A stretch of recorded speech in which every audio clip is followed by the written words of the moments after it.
আল্লাহ বললেন ইব্রাহিম তুমি তোমার মহব্বতের জিনিসটাকে আমাকে দাও। তো ইব্রাহিম নবী চিন্তা করছে আমি সবথেকে মহব্বতের প্রিয় আমার কে পৃথিবীতে? বললো, ভাবতে ভাবতে দেখলো না, আমার ছেলে ইসমাইলই আমার সবথেকে আদরের সন্তান, ওকে খুব বেশি ভালোবাসি। উনি চিন্তা করলেন আল্লাহ চেয়েছে মহব্বতের জিনিসটা, অতএব দিয়ে দিই মহব্বতের জিনিসটা।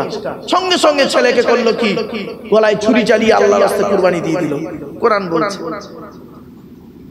আল্লাহ বলল ওরে ইব্রাহিম আমি তোমার ছেলে জবাই করতে বলিনি, আমি তোমার কাছে চেয়েছি মহব্বতের জিনিসটা দাও। আমি তোমাকে দেখতে চেয়েছিলাম তুমি আমাকে বেশি ভালোবাসো না তোমার ছেলেকে বেশি ভালোবাসো। তোমার ছেলেকে কুরবানি করতে হবে না, ছেলের বদলে একটা দুম্বার কুরবানি হয়ে গেল। আল্লাহ পাক তার টাইটেল দিল কি জানেন? আল্লাহ পাক টাইটেল দিল খলিল, ইব্রাহিম খলিলুল্লাহ। ইব্রাহিম মানে আল্লাহর অন্তরঙ্গ বন্ধু। জোরে বলে এই তো সহজ ভাষা, এটাকে এত জটিল করছেন কেন? ধর্মটা খুব সহজ সরল, আমরা যত রকম জটিল করে নিয়েছি। জটিলটা কিভাবে করেছি দেখবেন। ইসলামে বলা আছে মাথায় কিছু দিয়ে তুমি নামাজটা পড়ো। আমরা দেখলাম ও টুপিটা গোল না লম্বা না উঁচু না বেঁকা না টেরা না পাঁচকলি, এই সব নিয়ে মারামারি শুরু করে দিলাম। গোল টুপি, লম্বা টুপি, চেরা জামা, ফাড়া জামা, ব্যাস। ইসলামে বলা হয়েছে সতরটাকে ঢাকো, সতর ঢাকো মানে লজ্জাস্থানটাকে ঢাকো। আমরা কি করলাম? ঢেকেছে কিনা দেখিনি, কি দিয়ে ঢেকেছে ওইটার উপরে ফতোয়া দিচ্ছি। ও পায়জামা পরে নামাজ পড়েছে, ওর নামাজ কবুল হয়ে গেছে। ও লুঙ্গি পরে নামাজ হয়েছে, ওর নামাজ মকবুল হয়ে গেছে। ও প্যান্ট স্যুট বুট পরে নামাজ পড়েছে, ও কাফের হয়ে বেঈমান হয়ে গেছে। নিজে নিজেই ফতোয়া তৈরি করে দিলাম।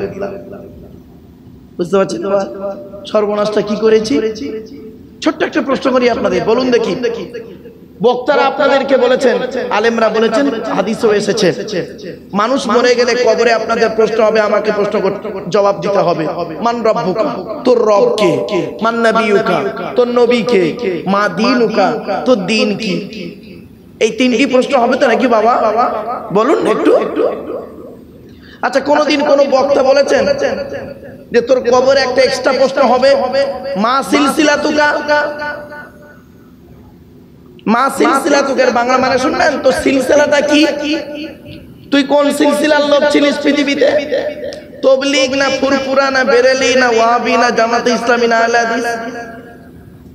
এটা বুঝি জিজ্ঞাসা করবে না? তাহলে এই প্রশ্ন কবরে হবে না।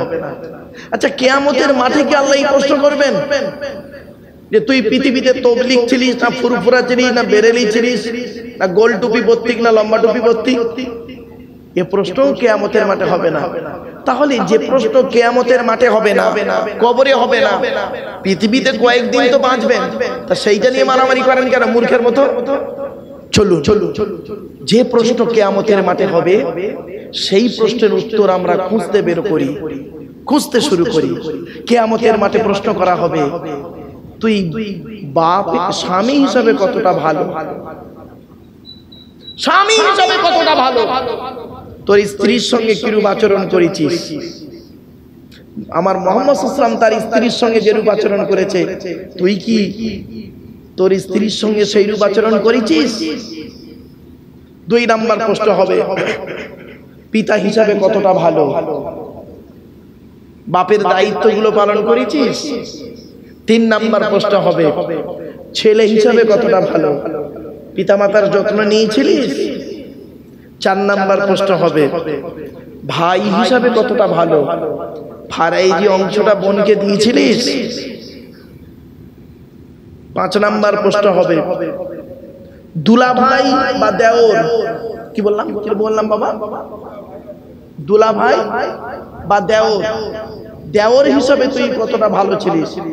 মা বোনেরা ভালো করে শুনে নিন, নবীজি বলেছেন, নবীজির কাছে একদিন মেয়ে ছেলে এসে বলছেন, হে নবী, আমরা পৃথিবীতে কাকে বেশি ভয় করব? নবীজি বললেন, একজন লোককে বেশি ভয় করবে, ওই লোকটার কাছে বেশি যাবে না, খবরদার যাবে না, মরণের মতো ভয় করবে।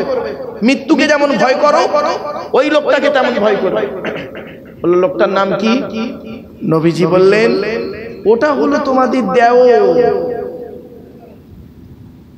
আমরা এত বোকা মেয়ে ছেলে, আমার মা বোনরা একটু ভুল করে, নারাই তাকবীর, নারাই তাকবীর, আওলাদে মুজাদ্দিদুজ জামান, আল্লাহু আকবার। আমার বাপেরা, নবীজি বললেন তোমরা দেওর থেকে দূরে সরে থেকো, দেওর মৃত্যুর মতো। আশ্চর্য, আমার মা বোনরা দেখবেন ভাসুরকে দেখে ভক্তি মানে লজ্জা করে, আর দেওরের কাছে একটু খোলামালা হয়ে যায়। ওরে মা বোন, দেওর থেকে তুমি লজ্জা করো। বাস্তব রাসূলুল্লাহর হাদিস। কিয়ামতের মাঠে প্রশ্ন হবে, মামা হিসাবে কতটা ভালো, খালু হিসাবে কতটা ভালো। খালু বোঝেন বাবা? খালু হিসাবে মামা হিসাবে কতটা পারফেক্ট তুমি ছিলে পৃথিবীতে। কিয়ামতের মাঠে প্রশ্ন হবে, ফুপা, কি ফুপা বলেন তো নাকি বাবা, ফুপা হিসাবে কতটা ভালো, আর চাচা হিসাবে কতটা ভালো। বাপ মারা গেছে, ভাই মারা গেছে, ভাইয়ের ছোট ছোট সন্তান বেঁচে আছে, আর তুমি চাচা বেঁচে আছো, ভাইপোদের সম্পত্তি নিজের নামে রেকর্ড করে নিলে। তুমি আবার হাজী সাহেব বলো, তোমার হজই আল্লাহ কবুল করবে না, তোমার নামাজই আল্লাহ কবুল করবে না। 8 নাম্বার হলো, 9 নাম্বার প্রশ্ন হবে কিয়ামতের মাঠে, দাদু হিসাবে কতটা ভালো। কি বললাম বাবা? দাদু। আচ্ছা, দাদু কি ছেলে ছেলে বাপকে বলেন? তাই তো, বাপের বাপকে দাদু বলেন তো নাকি? দাদু হিসাবে কতটা ভালো। অনেক দাদু আছে দেখবেন, 4টে ছেলে, বড় ছেলেরা পয়সা দেয়, বড় ছেলের ছেলেকে বেশি করে কোলে করে নেয়, আদর যত্ন করে। মেজো ছেলেটা গরিব, তার অত ইনকাম নেই, মেজো ছেলেটা নাতির প্রতি গুরুত্ব কম। সেজো ছেলেটার বোম্বাই একটা বড় দোকান আছে, সোনার দোকান, অনেক টাকা পাঠায়। তাই ভগবতীপুর বাজারে একটা দোকান ছিল গোপনে, সেজো ছেলের নামে লিখেই দিল। মনে রাখবেন, 4টে ছেলে, একই বিচার তুমি যদি করতে না পেরেছো বাপ, কিয়ামতের মাঠে তোমাকে জাহান্নাম ছাড়া কোনো রাস্তা হবে না। তোমার নামাজও বাঁচাতে পারবে না, তোমার রোজা বাঁচাতে পারবে না, তোমার দাড়ি টুপি বাঁচাতে পারবে না। মনে রেখো। 10 নাম্বার হলো, নানা হিসাবে কতটা ভালো। মেয়ের বাপকে নানা বলি, তাই তো? মায়ের বাপকে আমরা নানা বলি, নানা হিসাবে কতটা ভালো। অনেক দাদু আর অনেক নানা আছে দেখবেন এত অভদ্র, তারা কি করে দেখবেন, নাতিদের সঙ্গে কথা বলে গালি দিয়ে, ভালোবেসে গালি দিচ্ছে। খবরদার নয়। আবার অনেক ব্যক্তি আছেন এত মূর্খ, এতটাই ইসলাম সম্পর্কে অজ্ঞ, তারা কি করে, নবীজি আমার ফাতেমা ছেলে হাসান হুসাইনকে খুব ভালোবেসেছে, তাই আমি মেয়েকে খুব ভালোবাসি, মানে নবীর সুন্নত আদায় করি। ওরে মাথা মোটা মুসলমান, নবীর যদি কোনো পুত্র সন্তান থাকতো, আর পুত্র সন্তানের যদি কোনো ছেলে থাকতো, নবী ছেলের ছেলেকেও ভালোবাসতেন। জোরে বলুন। আল্লাহ তো নবীর পুত্র সন্তান রাখেনি, তাই ভালোবাসেনি। কন্যা সন্তান রেখেছেন, কন্যা সন্তানের ছেলে দিয়েছেন, তাই হাসান হুসাইনকে ভালোবেসেছেন। এটা মাথায় ঢোকে। এ বলে আমরা কি, অনেক মানুষ আছে দেখবেন, আমি মেয়েকে খুব ভালোবাসে, মেয়ের ছেলেকে খুব ভালোবাসে, ছেলের ছেলে কত গুরুত্ব দেয় না, ছেলের মেয়ে কত গুরুত্ব দেয় না। শুনে নিন, এই কোরআন বলছি, আল্লাহর কসম করে বলে যাচ্ছি গো বাপ, এই কোরআনে আছে। আমার বাবার কথা নয়, আমার নিজের কোনো আমার নিজস্ব কোনো কথা আপনাদের সঙ্গে শেয়ার করছি না, এই কোরআনের কথা আপনাদের সঙ্গে শেয়ার করছি। আমি আপনাদের অনুরোধ করে বলে যাচ্ছি, আপনারা এই কোরআনকে ফলো করুন। হাতে ধরে বলে দেন, চলুন আজকের এই কোরআনের সংক্ষিপ্ত আলোচনা হবে। মা বোনেদের বলি, মায়েরা বোনেরা, আলোচনা করতে করতে আমি জাহান্নামী নারীর কথা বলবো, জান্নাতি নারীর কথা বলবো। আপনারা বাড়িতে গিয়ে ভাববেন, আপনি নিজেই বিচার করবেন, আমার মেয়েটা জান্নাতি না জাহান্নামী, আমার বউটা জান্নাতি না জাহান্নামী, আমার মাটা, আমার মাটা জান্নাতি না জাহান্নামী, আমার নাতনিটা জান্নাতি না জাহান্নামী নিজেরাই পেয়ে যাবেন। এখানে আমার এই আলোচনার মাধ্যমে নিজেই বিচার করবেন। জাহান্নামী নারীর আলোচনা করব, জান্নাতি নারীর আলোচনা করব, জাহান্নামী পুরুষের আলোচনা করব, জান্নাতি পুরুষের আলোচনা করব। অসুবিধা হবে? ব্যাস আলোচনার মাধ্যমে আসবে আজকে। এই বাচ্চারা, কোন আওয়াজ নাই, চুপচাপ। তবে ওই আলোচনার আগে একটা ছোট্ট কথা বলে নিচ্ছি। চুটকি বলে জানেন তো, মাঝে মাঝে চুটকি, তো ছোট্ট একটা চুটকির মতো কথা বলছি, মনে রাখবেন। নিজের স্ত্রী হলো নিম পাতা। কি বললাম? নিজের স্ত্রী হলো নিম পাতা। আচ্ছা, নিম পাতা খেলে টক লাগে না মিষ্টি লাগে? তিতো লাগে। তো নিজের স্ত্রীর কথা হলো নিম পাতার মতো, যত খাবে তত সুগারটা কমে যাবে। আর অন্যের স্ত্রী হলো রসগোল্লা, যত কথা বলবে, যত ব্যবহার করবে, সম্পর্ক রাখবে, তত চচ্চড় করে সুগার টেনশন বাড়বে। কথাটা হয়তো শুনতে খারাপ লাগলো, কিন্তু অতি বাস্তব কথা। আমি গবেষণা করে কথাটি বললাম, আর বাস্তব থেকে উদাহরণ তুলে ধরবো। ধৈর্যের পরিচয় একটু দিন। চলো চলো। সর্বপ্রথম আমাদের আলোচনা করতে হবে সৃষ্টিকর্তা নিয়ে। সংক্ষেপে সৃষ্টিকর্তা। আমি যেখানে আলোচনা করি আল্লাহর আলোচনা প্রথম করি 5 মিনিট। কেন জানেন? যিনি আমাকে সৃষ্টি করেছেন, যিনি আমাকে সৃষ্টি করেছেন, যার দেওয়া পৃথিবীতে আমরা বাস করি, যার দেওয়া আকাশের পানি পান করি, যার দেওয়া অক্সিজেন ফিরি ফিরি নিয়ে কার্বন ডাইঅক্সাইড ছেড়ে দিই, যার দেওয়া আকাশের নিচের আকাশ থেকে পানি পান করি, যার দেওয়া মাটির তলা থেকে পানি তুলে পান করি, যিনি আমাকে বাঁচিয়ে রেখেছেন, যিনি আমাকে খামান, যিনি আমাকে হায়াত দিয়েছেন, যিনি আমার মৃত্যু দেবেন, তার গুণগানটা প্রথমেই করা উচিত। ঠিক না ঠিক? তাই আজকে প্রথমে আমরা আল্লাহর আলোচনা করে নিচ্ছি। কি? আল্লাহর পরিচয় হলো 4টি। আল্লাহ নিজেই বলেছেন, কুল, নবী তুমি বলো, হুয়াল্লাহু আহাদ, সে আল্লাহ হলেন একক। 2 নাম্বার, আল্লাহুস সামাদ, আল্লাহ হলেন অমুখপেক্ষী, আল্লাহ কারোর মুখপেক্ষী নন, সারা পৃথিবী তার মুখপেক্ষী। 3 নাম্বার, লাম ইয়ালিদ ওয়া লাম ইউলাদ, আল্লাহ কাউকে জন্ম দেয়নি, আল্লাহ কেউ জন্ম দেয়নি। 4 নাম্বার, ওয়া লাম ইয়াকুল লাহু কুফুয়ান আহাদ, আল্লাহর সমকক্ষ কেউই নেই। এই হলো আল্লাহর 4টে পরিচয়। আল্লাহ যুগে যুগে নবী পাঠিয়েছেন, পৃথিবীতে অগণিত নবী এসেছেন। নবীর সংখ্যা একটা ধরা হয় 1,24,000। কত বললাম বাবা? এখানে বসে একটু মুখস্থ করে নেবেন, না জানলে জেনে নিন। নবী এসেছেন পৃথিবীতে মোট 1,24,000, অগণিত এসেছেন, একটা সংখ্যা ধরা হয়। রসুল এসেছেন পৃথিবীতে 313 অথবা 315 জন। এই কোরআনে আছে মোটে 25 জন নবী রাসূলের নাম। তাহলে আর নবী রাসূলগুলো গেল কোথায়? আর নবী রাসূলগুলো জানতে গেলে শুধু কোরআন পড়লে হবে না, পেছনে হাদিসগুলোও পড়তে হবে। কোরআনের আগে যে কিতাবগুলো এসেছে সেগুলোও একটু ঘাটাঘাটি করতে হবে। চলো, কোরআনের আগে এসেছে পৃথিবীতে 103টে কিতাব। কত কত কত আল্লাহ পাঠিয়েছেন? 103টে। কোরআন নিয়ে 104টা। তো কোরআনের পরিচয়টা লাস্টে দিচ্ছে, আগে 103টের পরিচয়টা দিই। 100টা হলো ছোট ছোট সহিফা, আর 3টা হলো বড় বড়। পৃথিবীর সবথেকে আকারে বড় ধর্মগ্রন্থের নাম হলো ইহুদিদের ধর্মগ্রন্থ, মুসা নবীর উপরে নাযিল হয়েছিল। কিতাবটি হলো 1000 পারা, রমজান মাসের 6 তারিখে নাযিল হয়েছে। জোরে বলুন। সত্যি আপনাদের দেখে মনে হচ্ছে হয় আপনারা কোনো বিষণ্ণতায় ভুগছেন, নইলে বাড়িতে স্ত্রীর সঙ্গে ঝগড়া হয়েছে, নইলে কিছু একটা সমস্যার মধ্যে এসে বসে পড়েছে। আচ্ছা, সুবহানাল্লাহ বলতে কি এতটাই কষ্ট? একবার সুবহানাল্লাহ বললে 10টা নাকি জোরে বল সুবহানাল্লাহ। সোজা আঙুলে কি না উল্টে মাখিয়ে দাও। চলো চলো চলো, যেন মনে হচ্ছে বইয়ের সঙ্গে ঝগড়া করে এসে বসছে। সুবহানাল্লাহ বলতে যেন কষ্ট হচ্ছে। কেন? চলো চলো।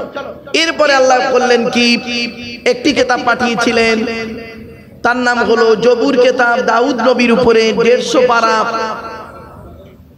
রমজান মাসের 12 তারিখে এরপরে আল্লাহ কিতাব পাঠিয়েছেন, কিতাবটির নাম ইনজিল কিতাব, খ্রিস্টানদের ধর্মগ্রন্থ যাকে বলে বাইবেল। ও দুটো ভাগ, ওল্ড টেস্টামেন্ট, নিউ টেস্টামেন্ট। কিতাবটি এসেছে ইনজিল কিতাব ঈসা নবীর উপরে 27 পারা রমজান মাসের 18 তারিখে। সর্বশেষ এই কিতাবটি কোরআন এসেছে 30 পারা মুহাম্মদ সাল্লাল্লাহু আলাইহি ওয়াসাল্লামের উপরে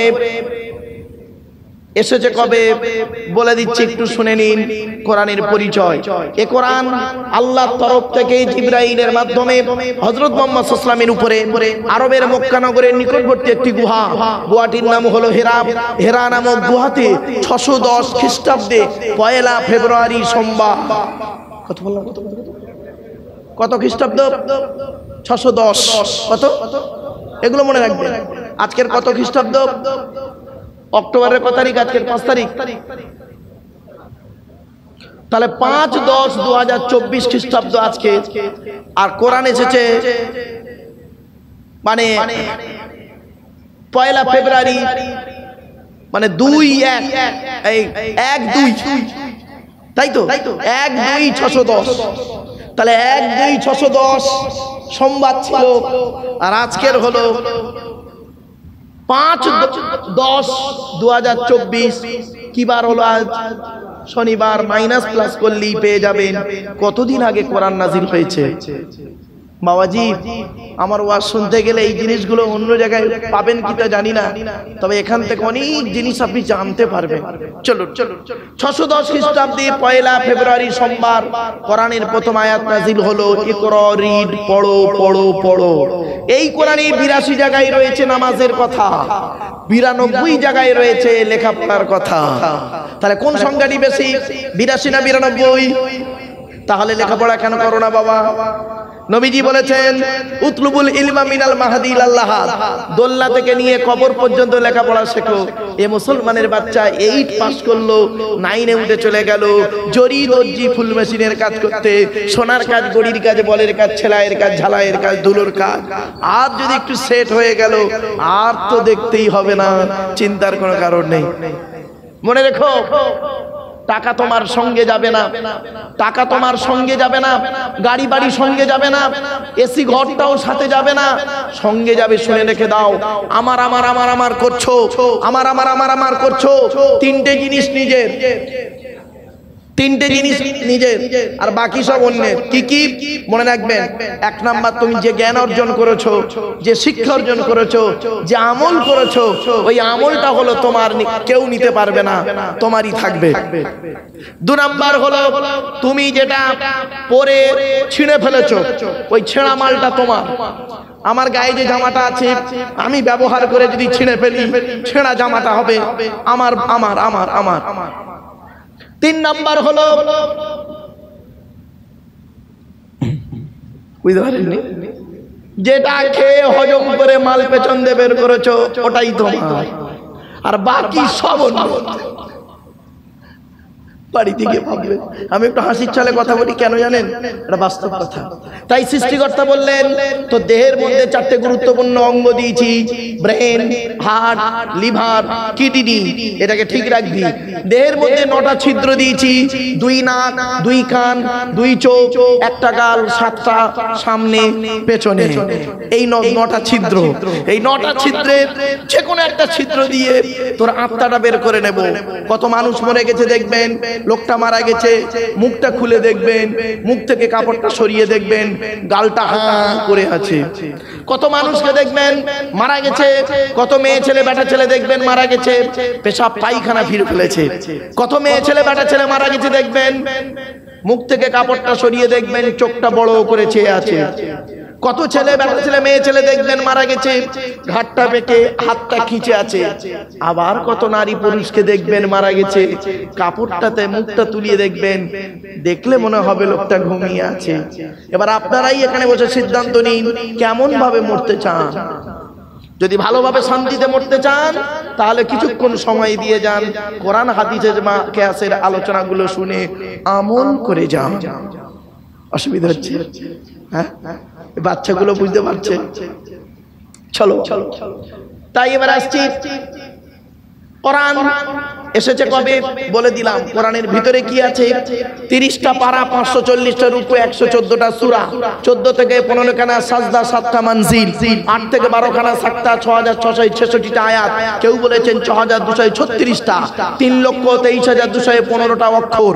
এ কোরআন 22 বছর 9 মাস কয়েকদিন কম বেশি 23 বছর ধরে কোন ঘটনাকে কেন্দ্র করে, কোন ব্যক্তিকে কেন্দ্র করে, কোন বস্তুকে কেন্দ্র করে এ কোরআনের আয়াতগুলো নাজিল হয়েছে।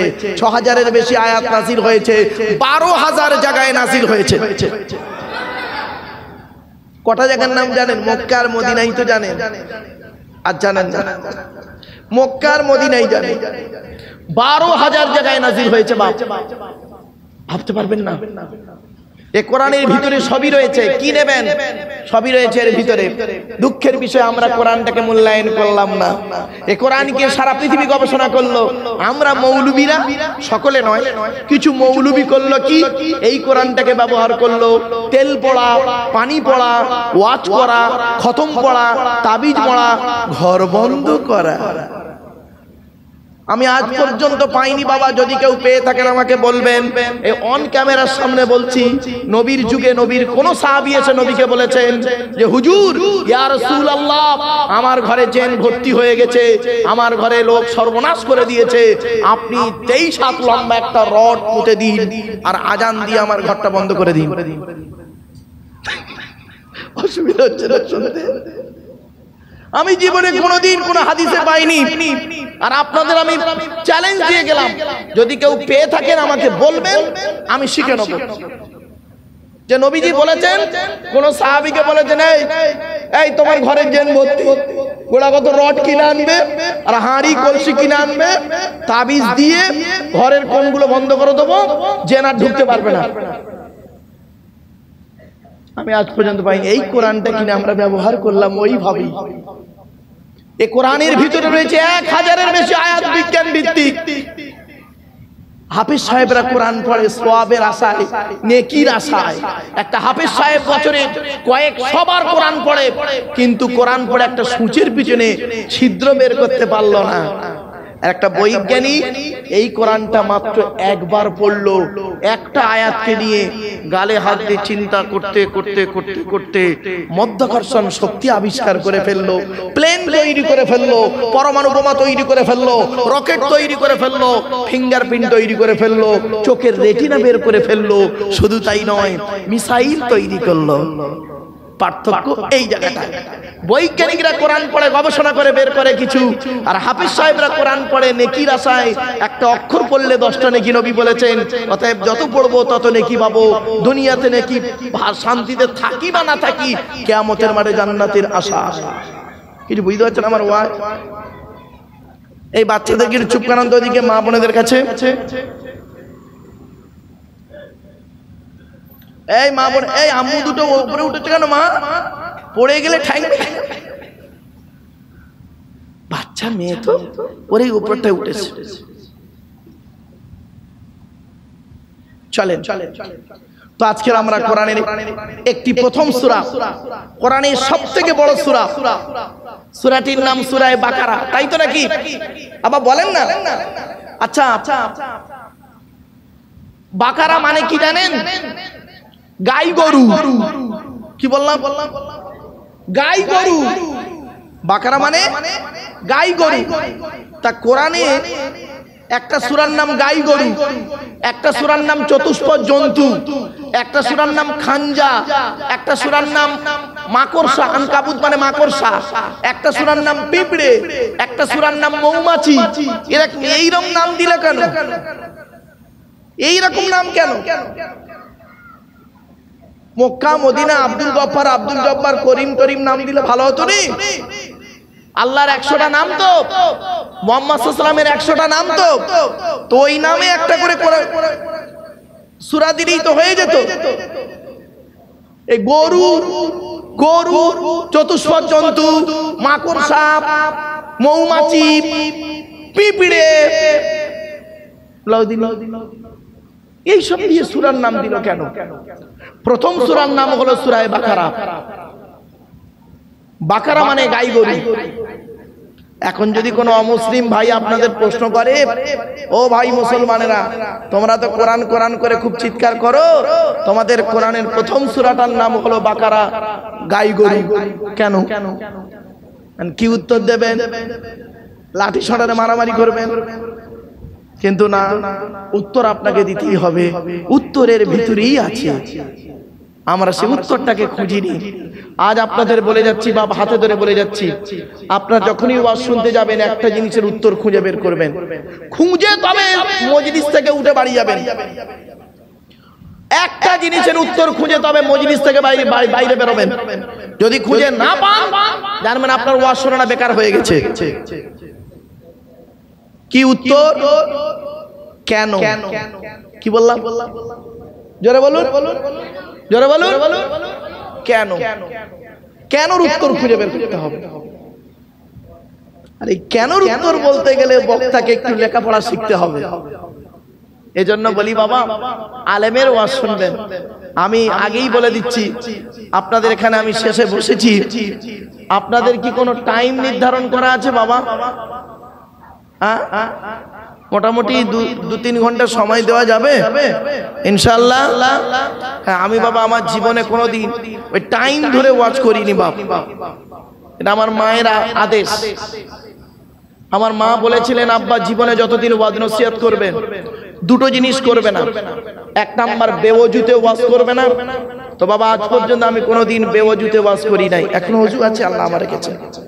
যত কষ্ট হোক, এক রাতে যদি 2টো জলসা হয়, এই এলাকায় এক রাতে 2টো জলসা করেছি, জ্বর গায়ে, তবু ওযু করে আমি এসেছি। এক নাম্বার, বেওয়াজুতে ওয়াজ করিনি জীবনে কোনোদিন।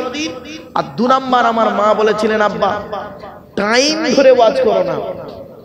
তা আমি বলেছিলাম, কেন? টাইমের মূল্য আছে না অনেক। বলে, বাবা সব জায়গায় টাইমের মূল্য দেখাতে যেও না। আমি বললাম, কেন?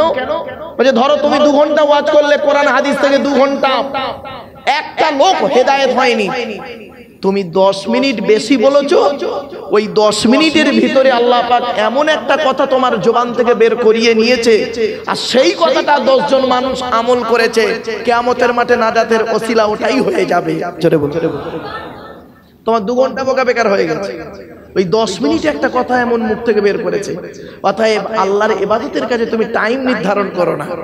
কাউকে যদি বলা হয় জোহরের নামাজ 4 রাকাত ইমাম সাহেব তুমি পড়াবে মাত্র 4 মিনিটে, পারবেন? পারবে না। 4 মিনিটও হতে পারে, 5 মিনিট হতে পারে, 3 মিনিট হতে পারে, আবার 10 মিনিটও হয়ে যেতে পারে। এটা মনে রাখবেন, আল্লাহ এতে খুশি হয়, খুশি হয়, মনে রাখবেন। অনেকে হয়তো আমার কথার সঙ্গে একমত নাও হতে পারেন, তাদের ব্যক্তিগত মতামত। তবে আমি যতটুকু আমার মায়ের কথাকে আমল করি, গুরুত্ব দিই, সেই দিক লক্ষ্য রেখে বলি, বাস্তব কথাই।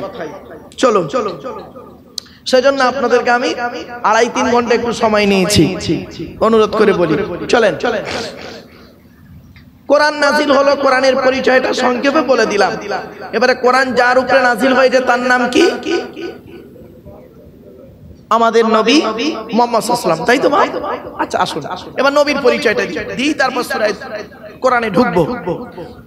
আচ্ছা, মুহাম্মদ সাল্লাল্লাহু আলাইহি ওয়াসাল্লাম কোন বংশে জন্মগ্রহণ করেছেন? কুরাইশ বংশ। কুরাইশটা কে শুনে নিন। মুহাম্মাদের বাপের নাম আব্দুল্লাহ, আব্দুল্লাহর বাপের নাম আব্দুল মুত্তালিব, আব্দুল মুত্তালিবের বাপের নাম আব্দে মান্নাফ, আব্দে মান্নাফের বাপের নাম হাশেম, হাশেমের বাপের নাম কুসাই, কুসাইয়ের বাপের নাম কিলাব, কিলাবের বাপের নাম মুররা, মুরার বাপের নাম লুবাই, লুবাইয়ের বাপের নাম কাব, কাবের বাপের নাম গালিব, গালিবের বাপের নাম ফিগির, ফিগির থেকে কুরাইশ বংশ এসেছে। দেখেছেন? চণ্ডীতলা থানার লোকেদের একটা অভ্যাস কি জানেন? এইটাই যদি আমি টেনে টেনে বলতাম, জোরে সুবহানাল্লাহ বলতো। কেটে কেটে বলছি তো, সুবহানাল্লাহ জোরে বেরোবে না। আর এক্ষুনি যদি বলি টেনে টেনে, দিল জানের মা দিল ছোটা আন্ডা, আল্লাহ তার কবরি করু জান ঠান্ডা, এরা বলবে সুবহানাল্লাহ।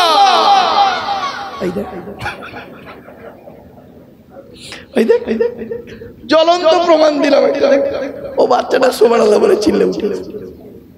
তার মানে আপনাদের মাথায় ঢুকিয়ে দিয়ে গেছে কিছু বক্তা যে টেনে বলার পরে সুবহানাল্লাহ বলতে হয়। ও গালাগালি দুক আর ভালো কথা বলুক।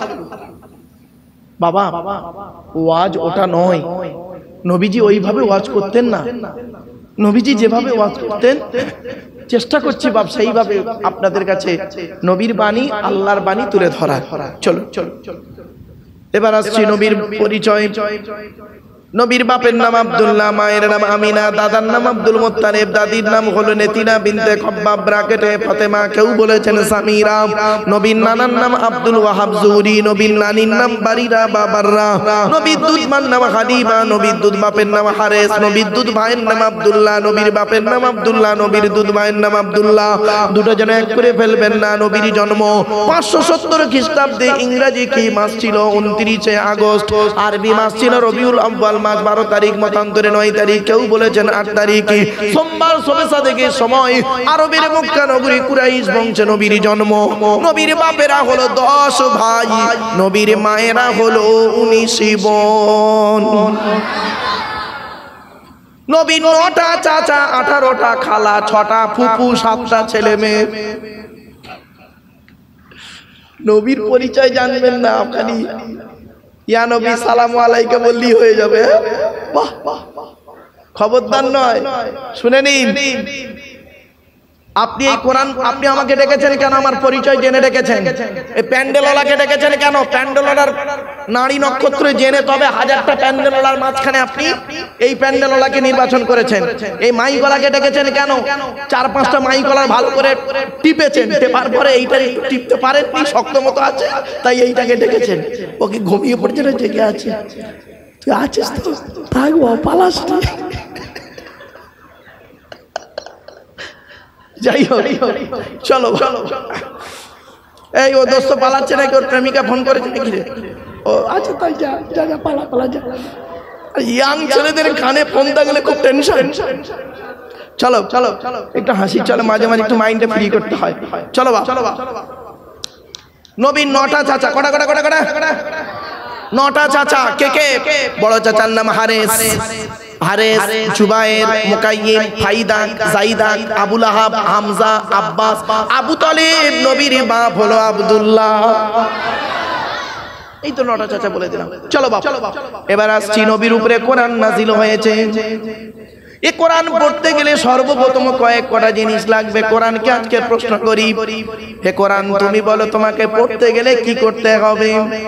তোমার পরিচয় কি বলো? কোরআন নিজেই জানিয়ে দিচ্ছে, ইন্নাহু লাকুরআনুন কারীম ফি কিতাবিম মাকনুন লা ইয়ামাসসুহু ইল্লাল মুতাহহারুন। কোরআনের 27 নম্বর পারার 27 নম্বর পারার একেবারে 15 নম্বর লাইন, সূরার নাম সূরা ওয়াকিয়ার মধ্যে আল্লাহ পাক বলে দিলেন, এই কোরআন হলো মর্যাদাশীল কোরআন। আল্লাহ পাক এই কোরআনকে লাউহে মাহফুজে সংরক্ষিত রেখেছেন। লা ইয়ামাসসুহু ইল্লাল মুতাহহারুন, বিনা পবিত্রতায় কোরআনকে স্পর্শ করা যাবে না। এবার প্রশ্ন করুন, কোরআন তুমি বলো, হে কোরআন তুমি বলো তোমাকে স্পর্শ করতে গেলে কি করতে হবে? কোরআন জানিয়ে দিচ্ছে। আগে নাপাক থেকে পাক হও। কিভাবে নাপাক থেকে পাক হবো? কোরআন জানিয়ে দিচ্ছে, ইয়া আইয়ুহাল্লাযীনা আমানু ইযা কুমতুম ইলাস সালাতি ফাগসিলু ওয়ুজুহাকুম ওয়া আইদিয়াকুম ইলাল মারাফিকি ওয়ামসাহু বিরুউসিকুম ওয়া আরজুলাকুম ইলাল কাবাইন।